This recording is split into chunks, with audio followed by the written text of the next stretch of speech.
चलिए आज हम आपको कहते हैं जयशंकर प्रसाद द्वारा रचित पद्यांश गीत पढ़ते हैं। तो है सबसे पहले इसका संदर्भ क्या होगा इसको हम जानते हैं। संदर्भ सुनिए।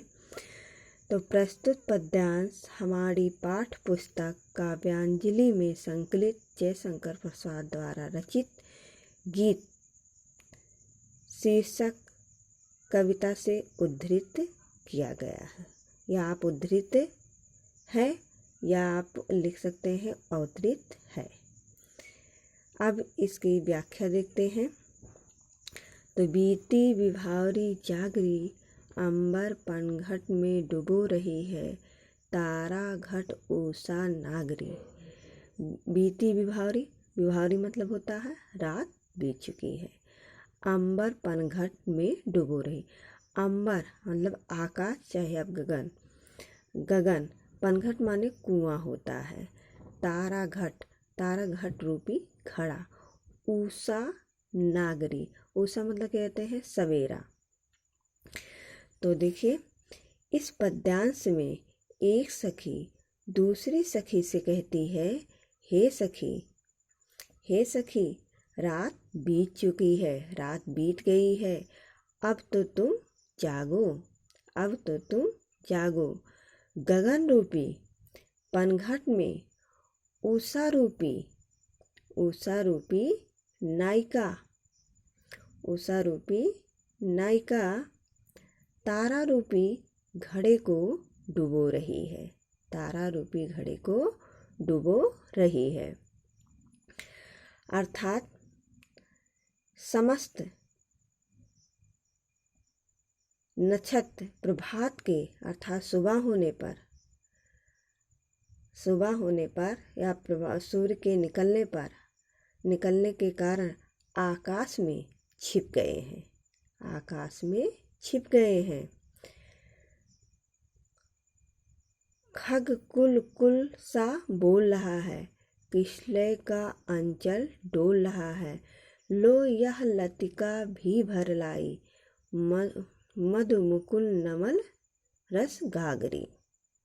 खग मतलब पक्षी, कुल कुल मतलब वो कहते हैं ध्वन करने लगे हैं, बोलने लगे हैं। किसलय का अंचल डोल रहा, किसलय मतलब नए पत्ते निकलना, मतलब नया पत्ता। अंचल डोल रहा अर्थात तो उनके पत्ते जो है नए जो है डोलने लगे हैं, हिलने लगे हैं।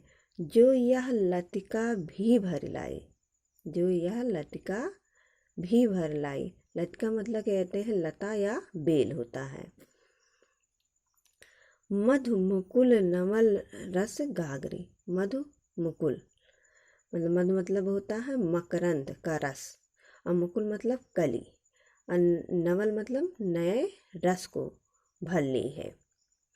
तो देखिए खग कुल कुल सा बोल रहा है, किसलय का अंचल डोल रहा है, डोल रहा है। प्रातः हो जाने पर पक्षियों का समूह जो है वो करलो मतलब आवाज करने लगे हैं, आवाज करने लगे हैं। शीतल मंद सुगंधित हवाएं चलने लगी हैं, चलने लगी हैं।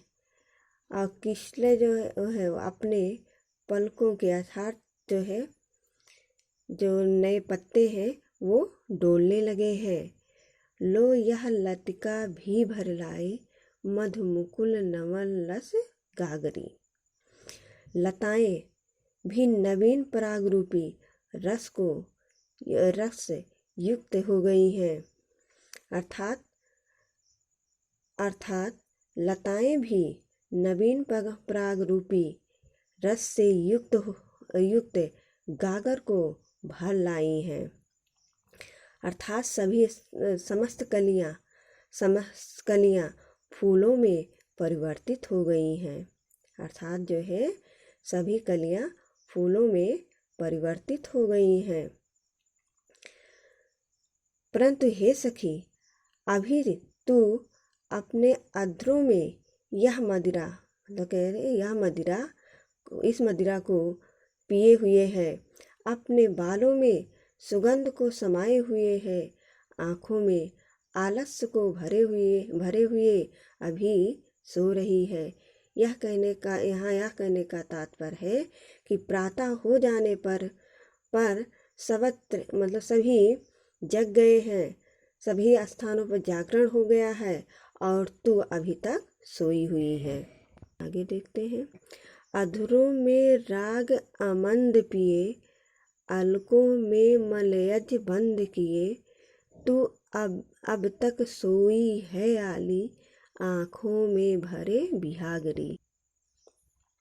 अधरों में राग आमंद पिए, तो यहाँ देखिए अधरों मतलब होता है ओठ, और आमंद मतलब तीव्र या अधिक। अलको मतलब कहते हैं केस या बाल। मलयज मतलब कहते हैं मलय पर्वत से आने वाली सुगंधित पवन। आली मतलब सखी। और बिहाग मतलब रात्र के अंतिम प्रहर में गाया जाने वाला एक राग। तो देखिए, अधरों में राग आमंद पिए, अलकों में मलयज बंद किए, तू अब तक सोई है आली, आँखों में भरे बिहागरी। तो यहाँ पर कहते हैं, हे सखी, तू जो है अपने अधरों अर्थात ओठों,